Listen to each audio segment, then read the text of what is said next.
ଆଜିର ବଡ଼ ଖବର, ଢେଙ୍କାନାଳ ସଦର ରେଞ୍ଜରଙ୍କ ଘରେ ଭିଜିଲାନ୍ସ ରେଡ୍। ଆୟର ବହିର୍ଭୂତ ସମ୍ପତ୍ତି ଅଭିଯୋଗରେ ଢେଙ୍କାନାଳ ସଦର ରେଞ୍ଜର ବିଭୂତି ନନ୍ଦ ମିଶ୍ରଙ୍କ ଘରେ ଭିଜିଲାନ୍ସ ଟିମ୍ ଦ୍ୱାରା ଚଢ଼ାଉ।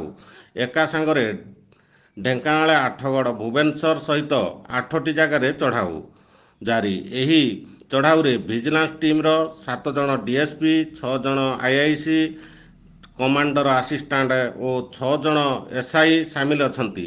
ଏଥିସହିତ ଢେଙ୍କାନାଳ ସ୍ଥିତ ବାସଭବନରୁ ଲାଟିନ୍ ଘରୁ ବାହାରିଛି 92,000 ଟଙ୍କା ନଗଦ ଜବତ ସହିତ ଏକ ହୀରା ମୁଦି ସହ 300 ଗ୍ରାମ ସୁନା ଉଦ୍ଧାର, 6ଟି ବାଇକ୍ ଓ 2ଟି ଦାମୀ କାର୍ ଥିବା ଜଣାପଡ଼ିଛି।